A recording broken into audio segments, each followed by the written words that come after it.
not usually my backyard. It's not usually this flooded. I was worried about, the neighbors because we didn't know how far the tree had reached. I heard the wind, and then I felt something shaking, so I woke up out of bed before my alarm. And then I heard the sound, and then the lights went off. Today, the East Coast woke up to severe weather knocking at the door. And tonight, the West Coast is bracing for the same. From Los Angeles, I'm Jake Ward in for Gadi Schwartz, and this is Stay Tuned Now.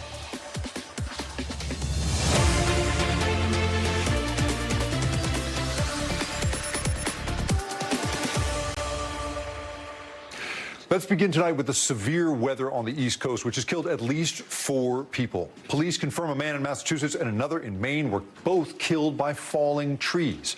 Early today, a powerful storm left almost 60 million people from Virginia to Maine under flood alerts. More than 600,000 homes and businesses were without power, and at least 1,200 flights were canceled. Just take a look at some of the damage left behind. From scaffolding on New York's Long Island, which was blown apart and scattered across a row of vehicles, to streets in New Jersey and Pennsylvania overwhelmed with floodwater deep enough to submerge cars. Now, this is the same storm that lashed the South over the weekend. In North Carolina, 2 people were killed yesterday when one car hydroplaned on a highway and collided head-on with another vehicle. And in South Carolina, the storm surge rose as high as 10 feet, setting a new record for a non-tropical storm. Now, we'll check in with NBC's meteorologist Bill Cairns in a minute, but first, let's go to NBC News correspondent George Solis, who is at the airport in Philadelphia. George, how did Philadelphia's fare in the storm, and what has the aftermath there been like? Yeah, Jake, it's been a real mess here in the Philadelphia region, too. We saw a lot of what we saw over the weekend. We saw flooded roads. We saw some of those wind taking down some of the ornaments around holiday displays. This was a big concern as this storm moved up the coast. We also saw some power outages here in the region as well. Earlier, we talked to travelers here who were trying to make sure they could combat some of that treacherous terrain to get here to make sure they got to their flights on time. And on that subject of flights, nationwide, more than 4,000 delays, more than 500 cancellations, and that number expected to creep up even as this storm slowly moves out of this area. The damage done, though, a lot of people having to assess what the damage is going to look like. The Schuylkill River still expected to crest here in the area, so some roads and some sections of roadway along the river, of course, going to be monitored into the overnight hours. This is obviously not good because this is the time of year and the time where people are starting to get a head start on their holiday travel. 2.8 million expected to begin traveling through the nation's airports from today up through the holidays. So yeah, overall big picture, not good, not something a lot of people forecasted or hoped for. But again, the good news, the silver lining, if you will, is the storm is slowly starting to move out of the region now. So people are expecting things to get a lot smoother from here on out, Jake. George Solis, yes, fingers crossed. Thanks for bringing us those desperate scenes across the East Coast. George Solis in Philadelphia for us. Now, while 12 million people in the Northeast still remain under flood alerts tonight, here on the West Coast, we are gearing up for another storm. Those who live in the mountains will see significant rain and snow over the next few days, and it is already starting to come down. Some areas are expected to get more than a foot of snow. Our NBC meteorologist Bill Cairns is here to tell us more about the storms on both coasts. Good evening, Bill. Well, good evening to you, Jake, and what an impressive storm.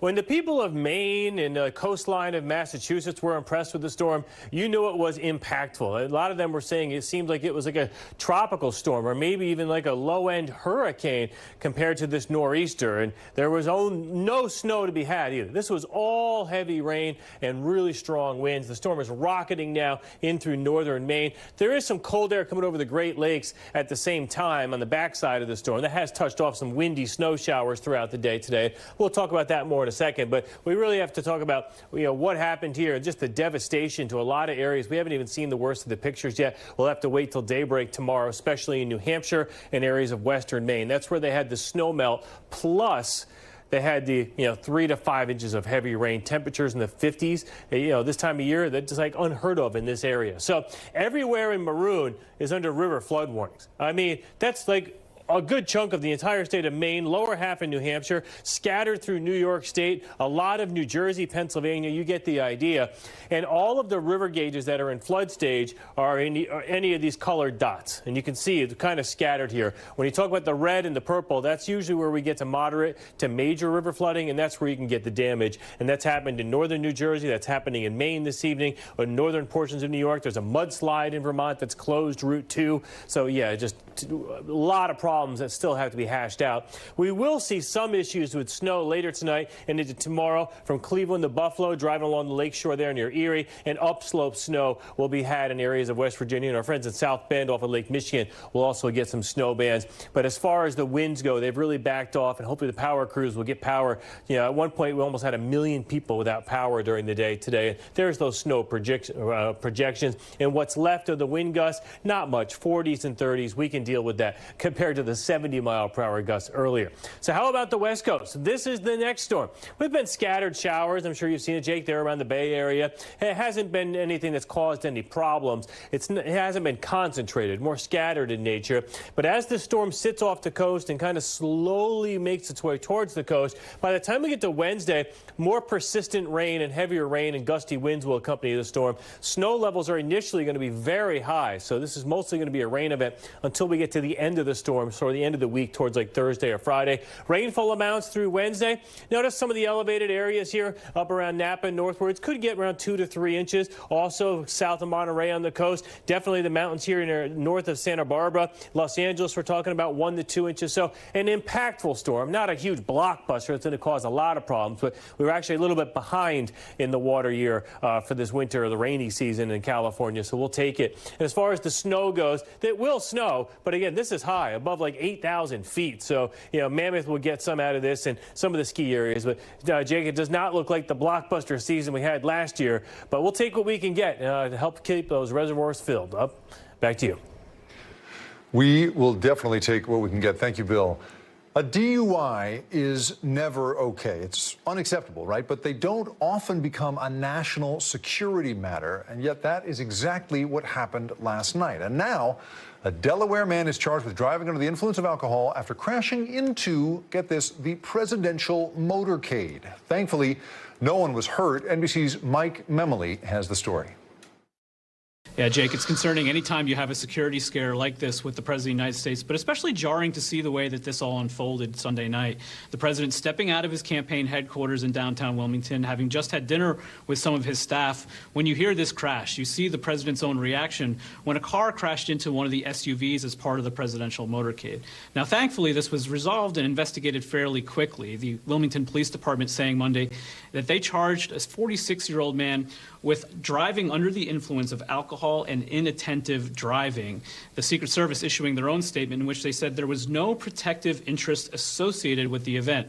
That's law enforcement speak essentially for saying that they quickly determined that there was no intentional threat to the president's life. Now, this came on the eve of a rather somber anniversary for the president. It was 51 years ago that he lost his first wife and infant daughter in a car accident. The president, with his son Hunter, who is the last remaining survivor of that accident, visiting the graveside this morning after attending Mass. The president and his son later enjoying some lunch out, some shopping in downtown Wilmington, this time without incident. Jake? And tonight, public outrage in Israel as more information comes out about 3 hostages killed by the IDF after being mistakenly identified, in Israel's words, as, quote, a threat. Yotam Haim, Samer al-Talaka, and Alan Shamriz were all abducted by Hamas on October 7th, along with 200 other people. They somehow ended up in northern Gaza, where they were shot and killed on Friday. Israeli forces say the 3 men were shirtless, unarmed, and waving a white flag, the universal sign of surrender. After the incident, the IDF released this image of a white sheet found near the scene of the shooting. It reads, "Help 3 hostages." It was written using some sort of food product. Another incident in northern Gaza is also drawing international outcry. Gazan authorities are accusing Israel of crushing people outside the Kamal Adwan hospital with bulldozers during a raid. NBC News has been unable to verify this claim. Israel denies those accusations, saying it does everything in its power to avoid harming civilians. The IDF claims that during the operations in the hospital, they seized weapons belonging to Hamas. Meanwhile, U.S. Defense Secretary Lloyd Austin was in Tel Aviv today to meet with his Israeli counterpart. Austin said that while the U.S. firmly believes Israel has the right to defend itself, both Israelis and Palestinians deserve a future of hope. This as the Palestinian death toll in Gaza nears 20,000 people. NBC senior Washington correspondent Hallie Jackson joins us now from Tel Aviv. Hallie, I want to start with the hostages. The IDF is sharing more information on what exactly went down. What can you tell us? Really very little information, Jake, at this point, after acknowledging that this obviously broke the rules of engagement, as they say, and they have been clear about that. That said, it is little comfort to family members of some of those hostages who were killed, including the father of Alon Shamriz, who we spoke with today. They are sitting Shiva, not too far from where we are here, just up the coast from Tel Aviv. And the father says that you showed those signs. Avi says he recognized his son's handwriting on those signs that said help and that said SOS. He believes his son wrote that.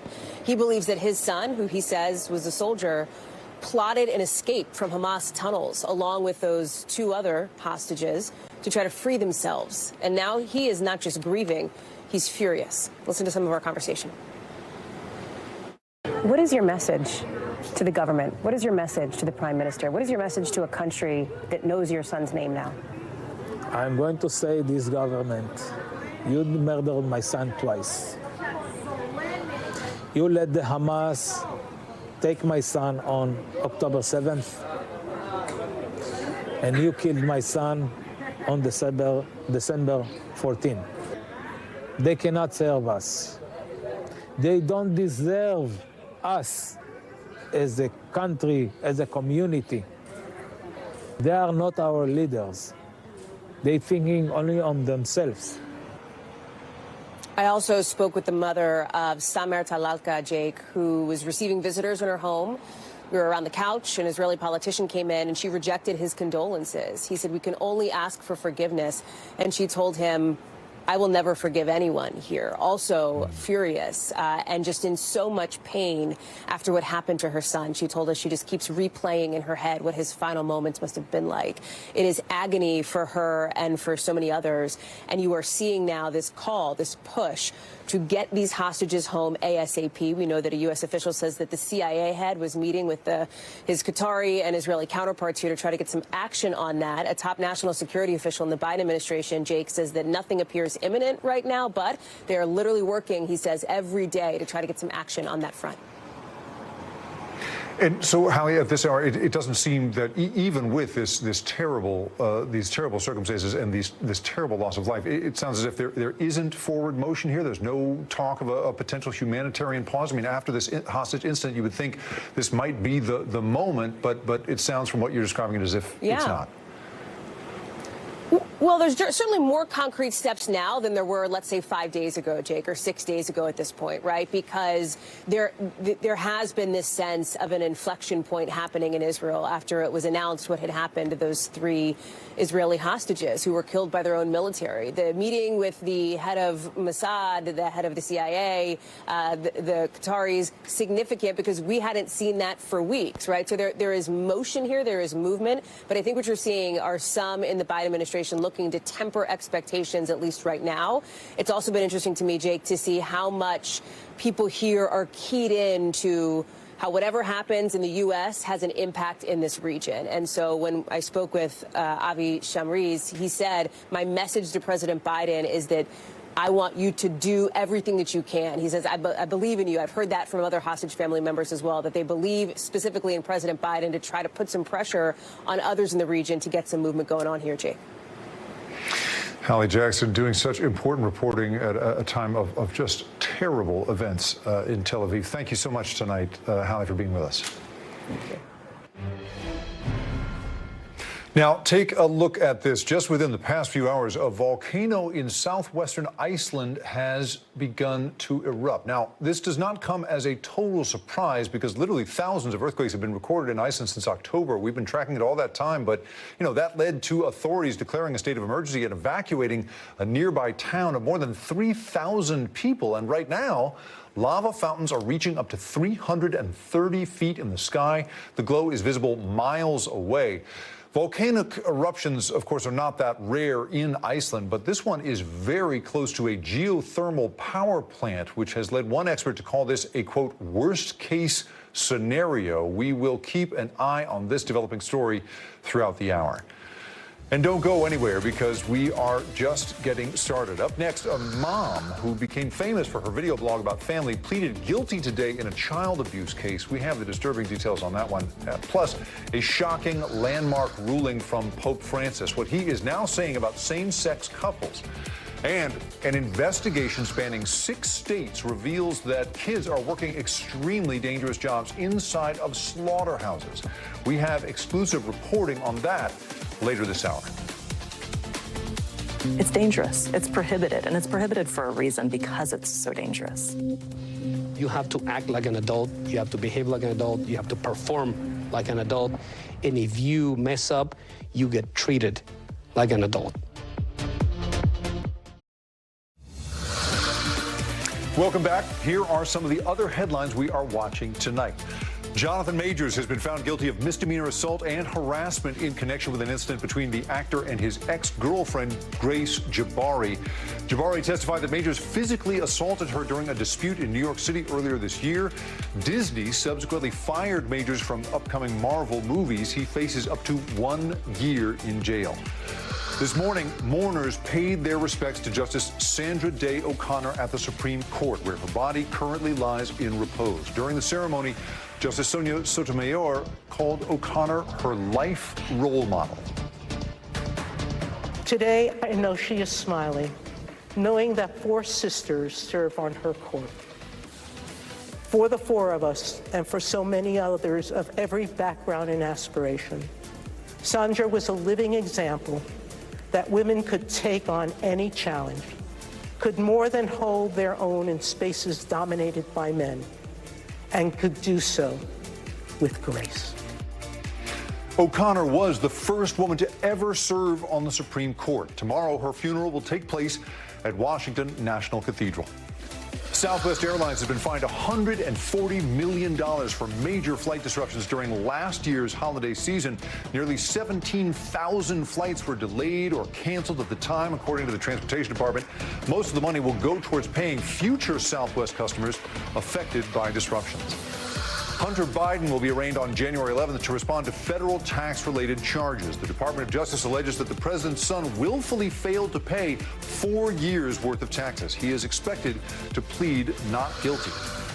And Quaker Oats is recalling several of its granola bars and cereals over concerns of salmonella contamination. While no salmonella infections related to the products have been reported, the company still says we should throw them away out of caution. In Utah, a popular family vlogger and mother of 6 could soon be behind bars. Earlier today, Ruby Frank pleaded guilty to 4 felony counts of second-degree aggravated child abuse. Take a listen. To count 6, aggravated child abuse, a second-degree felony. With my deepest regret and sorrow for my family and my children, guilty. Now, that woman, Frank, amassed a following of 2.3 million subscribers on YouTube for sharing her strict parenting style. But behind the scenes, it was too strict, and one of her children ended up escaping her business partner's home. Now, when police found them, the child had duct tape on his ankles and wrists and appeared malnourished. NBC News correspondent Steve Patterson joins me now here in Los Angeles. So, Steve, give us some more background on this case. What exactly is Frank accused of here? What does the case seem to tell us? It is aggravated felony child abuse, which is like serious with a modifier of heinous. This is the most serious category. You're talking about child imprisonment and torture and physical abuse.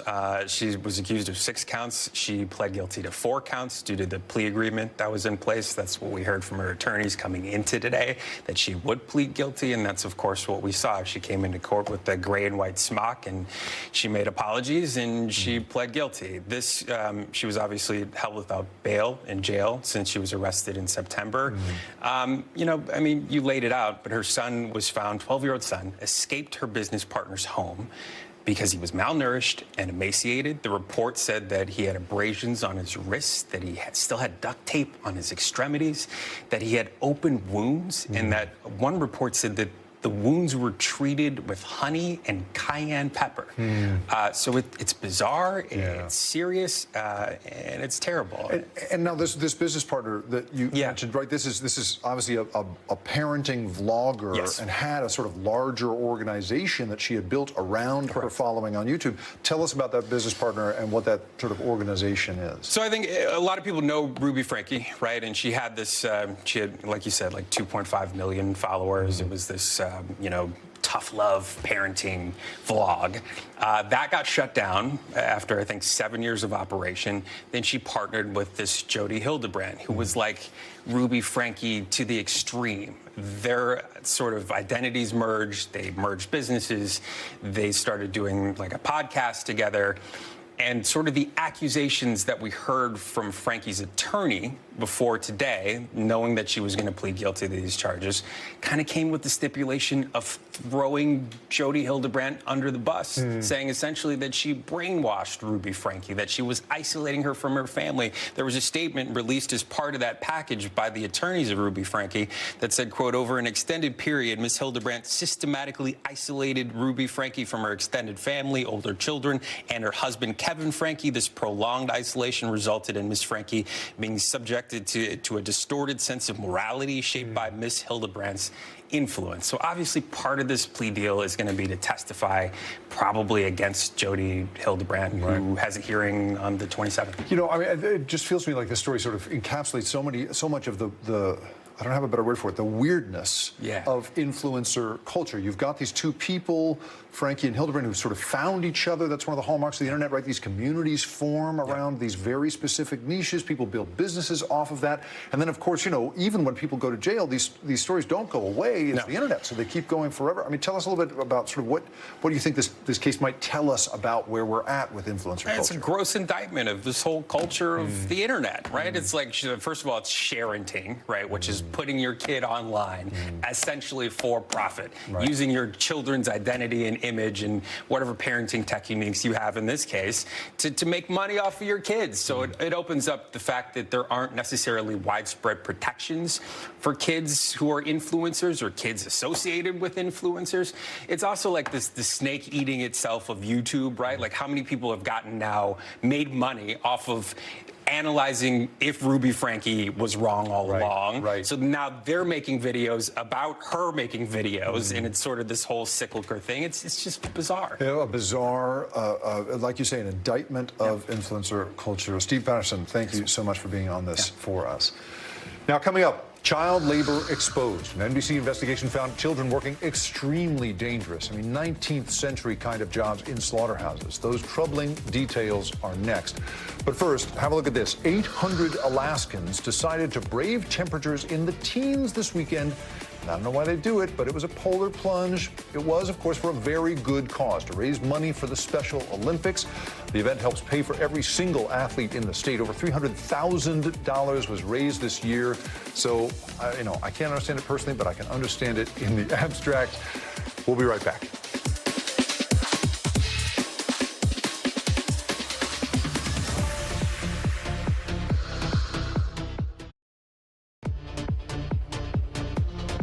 Welcome back. Here are some of the stories happening out west that we are following.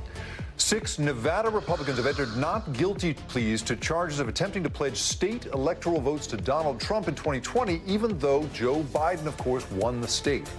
Despite the criminal charges, one of the fake electors appeared with Trump this weekend during a rally in Reno. If convicted, they face up to 9 years in prison. Their trial has been set for March 4th. And a toddler in Las Vegas celebrated for her courage in the face of a terrible accident. Police honored a 2-year-old for surviving a gunshot in November. Officials say the girl, known as Ava, found the gun on a playground at her daycare, if you can imagine that. It went off. It hit her in the chest, only 3 millimeters from her heart, but she survived. Vegas police have awarded her for her bravery in a ceremony this weekend. And talk about a holiday Hollywood ending. Rare gold Nikes donated to a homeless shelter in Portland, Oregon went for more than $50,000 at auction today. That is more than double what they were expected to sell for, and every penny of that will go to help those in need. You may remember these shoes were designed for director Spike Lee and anonymously donated to the shelter. Lee wore a pair to the Oscars back in 2019. Now, this year alone, the Department of Labor found that almost 6,000 children were working illegally in this country. NBC News discovered that many children as young as 14 were hired to work in slaughterhouses. It's an ongoing practice happening in plain sight in towns across the nation. Some are calling it an open secret. In the new documentary, Slaughterhouse Children, from NBC News' Digital Docs team, our journalists conducted a year-long investigation that was spurred by the death of Duvon Perez, a 16-year-old who died while employed illegally at a slaughterhouse. NBC News correspondent Julia Ainsley has our exclusive report.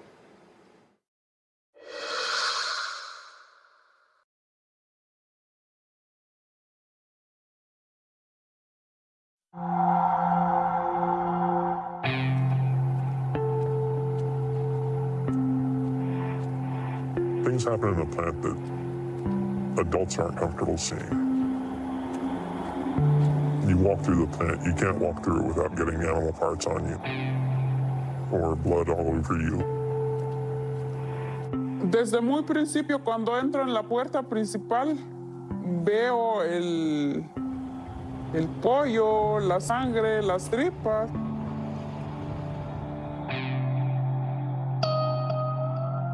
You walk into the building, but the operation's enormous. And as we walked, I was just like, that's a kid. That's a kid. Keep your head down, stay low, don't get noticed.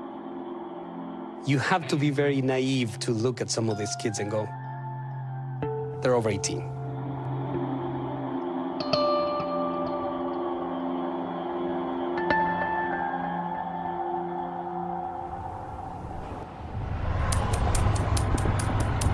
When nighttime falls, more than 1,300 slaughterhouses across the country must be scrubbed top to bottom. Former workers say cleaning what's called the kill floor is dangerous work. The floor, a slippery combination of blood, animal fat, harsh chemicals, and hot water. NBC News conducted a year-long investigation, interviewing dozens of slaughterhouse employees, whistleblowers, local authorities, and government officials. After reviewing thousands of pages of internal company documents, police reports, and accident records, what we found was striking. NBC News discovered that the hiring of children as young as 14 to work in slaughterhouses was pervasive, an ongoing practice happening in plain sight in towns across the country. Some calling it an open secret. In 2023 alone, almost 6,000 kids were working illegally across industries in the U.S., with the agency investigating more than 800 child labor cases in 47 states. Some experts say today's tight labor market is in part to blame for an 88% spike in children being illegally employed across all industries since 2019. As a result, more underage children are working in dangerous conditions. Some employees look young, but are over 18. Others are clearly children. One of those kids was working here in Hattiesburg, Mississippi. Duvon Perez was working the night shift at Marjack Poultry in July when he was killed after getting sucked into equipment that accidentally turned on. He was 16 years old. His uncle told us he was a happy teenager. Nunca él se enojaba, nunca él siempre todo era bien sonriente. Yo todos los días voy, todas las tardes voy a ver a mi hermana, ella está destrozada. Es su primer hijo, está destrozado, o sea, nadie le puede quitar ese dolor por ella. Duvon worked overnight at the slaughterhouse and by day attended middle school here, a few grades behind other kids his age. He wasn't the first person to get caught in a machine and die at the plant. A 48-year-old man died from his injuries following an accident that happened at the Marjack Poultry plant in Hattiesburg on Monday night. Duvon came to the U.S. from Guatemala in the last decade with his family. But in the last 2 years, more than 250,000 migrant children have arrived in this country alone without their parents. Almost half are from Guatemala.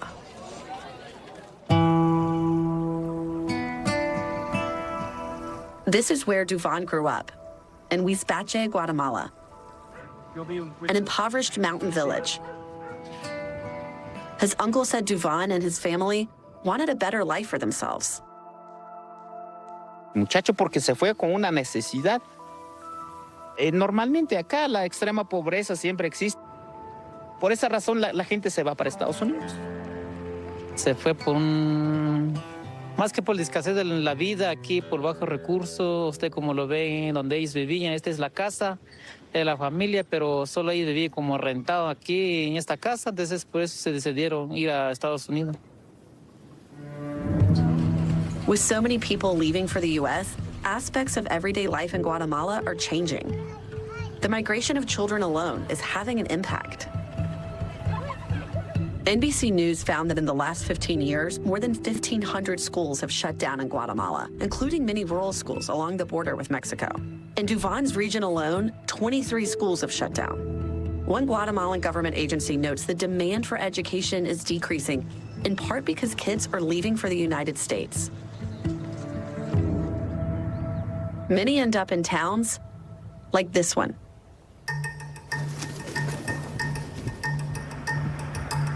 There's not main chain restaurants. There is very little entertainment. There's one movie theater and that's it. We don't have like a bowling alley or a skating ring or anything like that. What moves the money here is the meat packing plants. Dodge City is about 1,000 miles northwest of Hattiesburg. It's one of many small Midwestern towns Central American migrants now call home. All of these communities have one or more slaughterhouses driving the local economy. There are people here who are wanting to bring other family members. So they contact the smugglers and they said, listen, I have a family member who wants to come here. And sadly, the smugglers, they have their price. Vivir en Guatemala es muy triste porque ahí es donde se vive la extrema pobreza. This adult Marjack slaughterhouse worker told us they are employed legally. They asked NBC News if they could stay anonymous out of fear of losing their job. They're one of many who came from Guatemala to work at the plant. Y aparte de eso, hay días también que no teníamos nada que comer. Teníamos que partir un huevo en 5 pedazos. They are supposed to pay that money back within 1 or 2 years. Because the sooner they pay back, the sooner they can bring other family members. So that's the circle.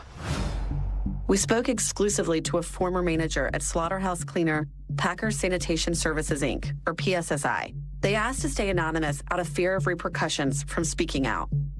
You're around all kinds of sharp instruments, then a lot of them automated.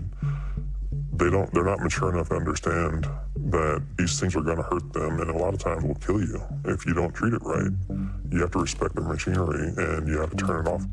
PSSI paid a $1.5 million civil penalty in 2023 for violating child labor laws, but maintains they did not knowingly hire children. PSSI told us they have a zero-tolerance policy against employing anyone under the age of 18. And they said they've implemented enhanced screening processes and technologies in their hiring practices. Shannon Rebolledo is a U.S. Labor Department investigator.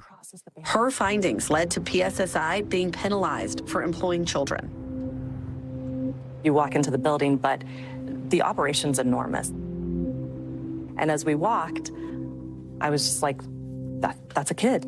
That's a kid. And so we would stop and talk to them briefly. We found a systemic failure on the company's part. There were over 102 children that we verified their age and their identities that were working the night shift. You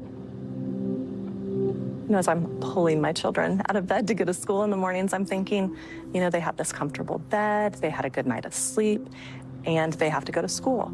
And how are these other children who've worked this, not just a regular job, but a taxing job all night, getting up and having the same expectations? Like, do they have the same chance that my kids have?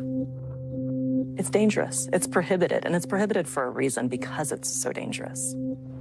You have to act like an adult. You have to behave like an adult. You have to perform like an adult.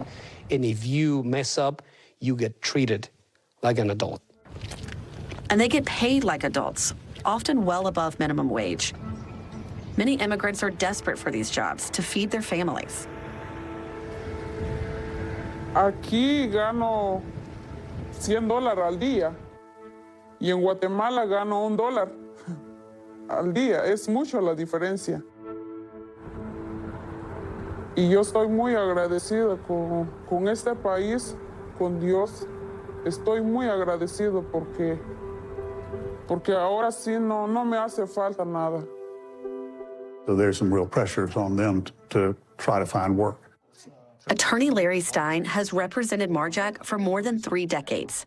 He agreed to talk to us about Duvon's death. The people they're paying loans to get up to here, and I don't think they're the loan people that are very kind, shall we say. Is it hard to fill these jobs with people who are legally allowed to work in the United States? It is hard, yes, it is. Is it impossible? I don't know if it's impossible, but it's hard. Some workers at Marjack use stolen identities to get their jobs, a fact communicated to the company and law enforcement. NBC News obtained police reports showing that for years, Americans complained to Marjack and called the local police. They say their identities were stolen by Marjack workers who used their social security numbers to get jobs at the plant. We discovered that at the time of his death, 16-year-old Duvon had used the identity of a 32-year-old man to get his job, according to the company. Was the company surprised to learn that Duvon was 16 years old? Yes, they were surprised. That I can tell you, they were surprised and somewhat horrified. If you could look at this too, I mean, do you think that he looks 32 years old? No, he did not look 32, but he might have looked 18. So how could it be news to Marjack that there were people working there under fake IDs if they got these calls previously? Well, because then you have to depend, now you're depending on the credibility. Is it the person calling or is it the person there? And we're limited. They gave us this documentation. We cannot look into it. Stein says the company's hands are tied. We are prohibited by law from going beyond that system. I know that's sad reality, but that's the one that frankly, all employers in the United States operate under. We asked Shannon Rebolledo with the Department of Labor if a company generally was responsible if they'd been duped with fake papers. So the company is responsible for following the child labor provisions, which says that you can't work in a meatpacking capacity until you're 18 years of age. And they are required to do due diligence. We've now put signs on all over the facilities, and every entrance, no under 18 may enter. And we put it in English and we put it in Spanish.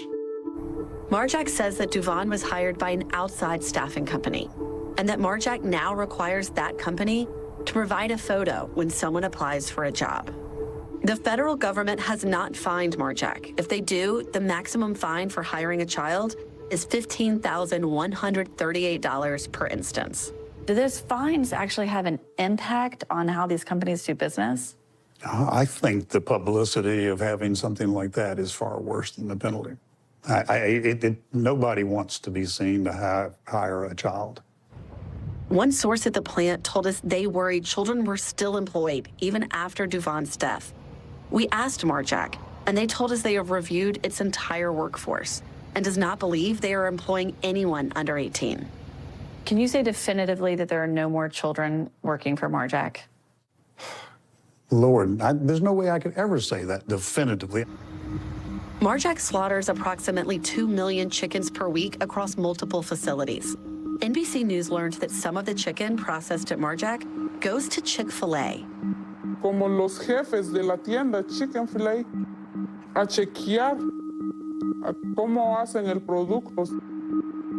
Entonces ya luego los supervisores nos avisan a nosotros que por favor hagan bien el trabajo porque van a pasar los jefes del Chick-fil-A a chequear el trabajo.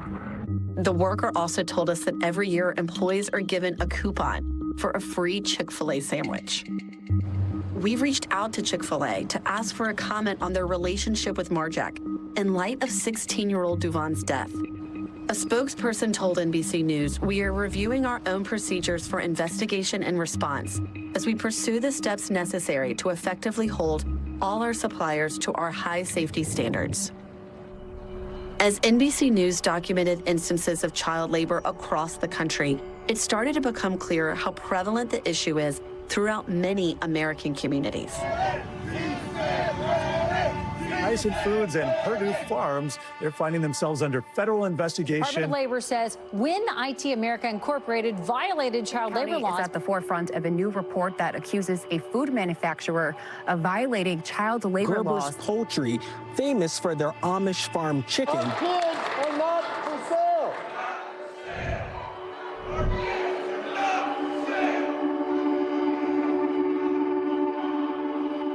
Now Congress is scrambling to figure out how to fix this issue.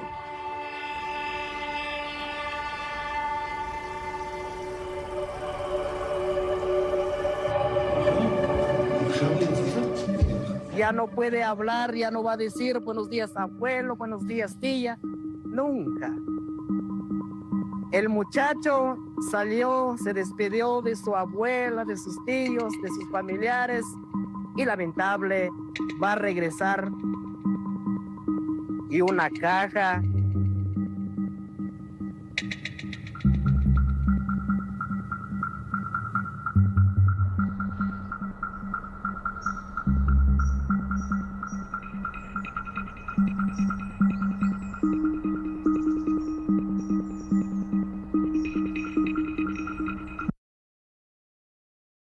NBC News correspondent Julia Ainsley joins me now. Julia, first of all, my compliments. Incredible reporting, a year-long investigation. Now, various federal departments, including the Justice and Labor Department, are looking into this. Where do things stand at this point with that? Well, we know that there is a multi-agency, multi-state, multi-company investigation that started because of these reports as the Labor Department found more and more incidents of children working in meatpacking plants. But where that investigation now stands is unclear. We know that some of the federal investigators who are first working on that have been reassigned or have left the federal government. And so it's something we're pressing on. We know that individually, the Labor Department is still investigating the death of Duvon Perez and Marjack, how he was hired and how he died. We know that investigations continue into a company that cleans slaughterhouses in the Midwest. But where this overall probe stands is really unclear at the moment. And it is also unclear whether or not anyone will be criminally charged, because all the Labor Department can do is fine companies about a little over $15,000 for each child they're known to have employed. But what we hear from a lot of the people who do these investigations is that those fines are not enough, that they need criminal penalties. Now, Julia, I mean, stepping back from this and thinking, I mean, this is the kind of conversation talking about children in slaughterhouses feels like it should be a 19th century story, not one that we are having in 2023. So, tell me a little bit about why is this happening now, today, in the world that we live in? Why is this unfolding the way it is? Like many things, it's really a perfect storm, and the conditions started during the pandemic. During the pandemic, there were new border policies that allowed children to come in unaccompanied, but by and large, people who traveled as adults or with adults were kept back in Mexico or sent back to their home countries. Instead, that meant a lot of unaccompanied children started coming, and they needed the ability to support their families still living in Central America, in this case, majority Guatemalan. Sometimes they're paying back their smugglers. Sometimes they're paying rent to the people who they're living with. Then you have that combined with a labor market shortage, another byproduct of the pandemic. So you have places in Middle America and the Southeast, really across the country, these meatpacking plants and towns that are filled with migrants. And it's an open secret, they tell us, that these children that they see falling asleep in class are actually working in the meatpacking plants at night. But because this system is really shrouded in secrecy, because people want to keep their jobs and they're desperate people who want the money, it's been really hard to reveal the level at which this has been operating really in plain sight in a lot of these small towns. Well, we are just grateful to you for exposing this open secret to the rest of us. Julia Ainsley, thank you so much. Thank you. Still to come, a major change out of the Vatican. What Pope Francis is now saying about same-sex couples. Those details are next. Please stay tuned.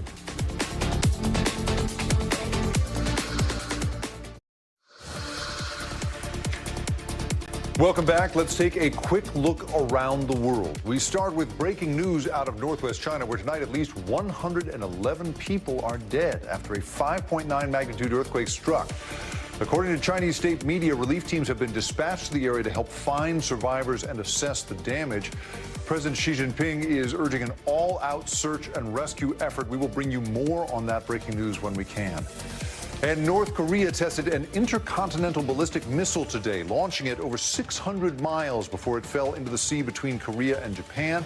It is North Korea's first ICBM test in 5 months and the second one in just that day. North Korea tested a short-range missile just hours before. South Korean intelligence says this type of ICBM is notable because it can be more powerful and harder to detect than missiles they have tested in the past. And soon, Canada will announce that by 2035, all cars will have to be zero emission. That is a big step forward in the country's efforts to minimize its carbon footprint. Canada is banking on these new regulations to make it easier to get an electric vehicle. Now, on top of that, an anonymous government employee said that these vehicles will have to make up 20% of all new car purchases in 2026. And Tropical Cyclone Jasper brought heavy floods to northeastern Australia over the weekend. The rains forced some to leave their homes, turned some streets into rivers, and even displaced this 9-foot crocodile. Thankfully, wildlife officers were able to wrangle and relocate that particular Australian. At the Vatican today, Pope Francis announced a radical change in church policy when it comes to same-sex couples. NBC foreign correspondent Molly Hunter has more on that announcement and the reaction tonight. Tonight, a radical step of inclusion. Pope Francis giving his permission for Catholic priests to bless same-sex couples. A change of perception, if not doctrine, and reflective of Francis's own more pastoral vision. Pope Francis deals in big picture, broad brush. He sends a broad message. The new declaration is a landmark step signaling the church's welcoming of the LGBTQ community.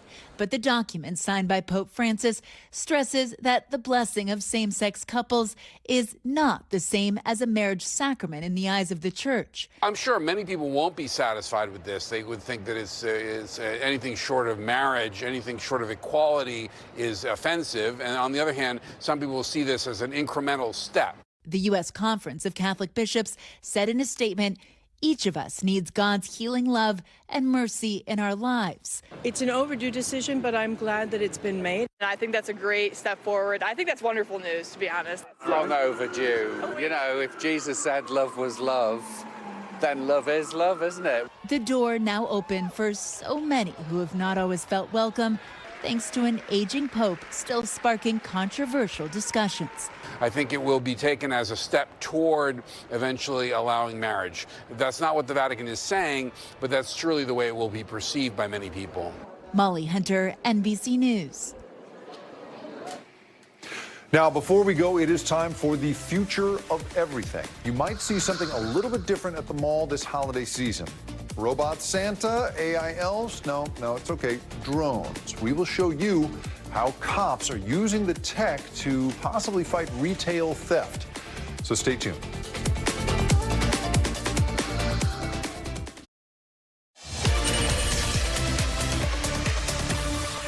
Welcome back. It's time now for the future of everything. If you are out doing any last-minute holiday shopping this week, you may find that you are being followed from the air. It's a new type of theft deterrence in the form of drones.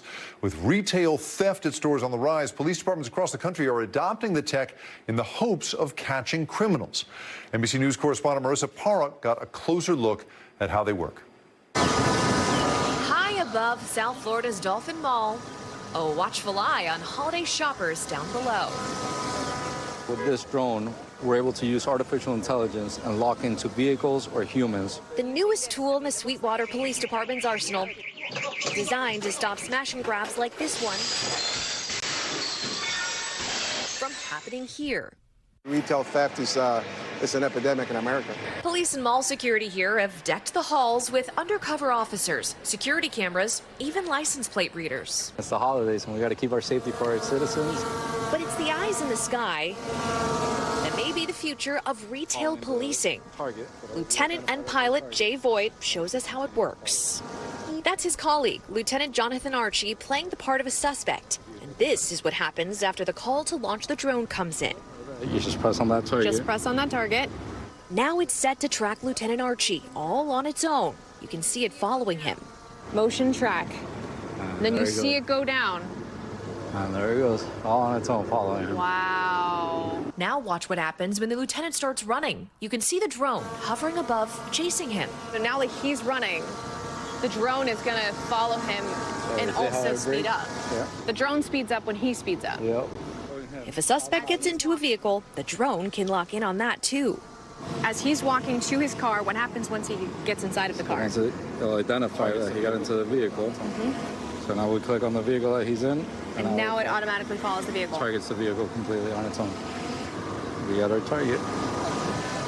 Drones like this are becoming more common in policing. The manufacturer, Skydio, says their drones are used by more than 300 law enforcement agencies across the country. This holiday season, police from Southern California to upstate New York are using similar drones in similar shopping centers. The Sweetwater PD wouldn't give us exact numbers, but they say they've seen fewer thefts since the new tech launched. We can't all be everywhere, but if you have the drone up high, you can see the entire property. It makes it that much easier to identify something that doesn't look right. A modern tool to fight a classic holiday crime. Marissa Parra, NBC News, Sweetwater, Florida. That's it for us tonight. I'm Jake Ward. We'll see you tomorrow, but until then, please stay tuned now. Thanks for watching. Stay updated about breaking news and top stories on the NBC News app or follow us on social media.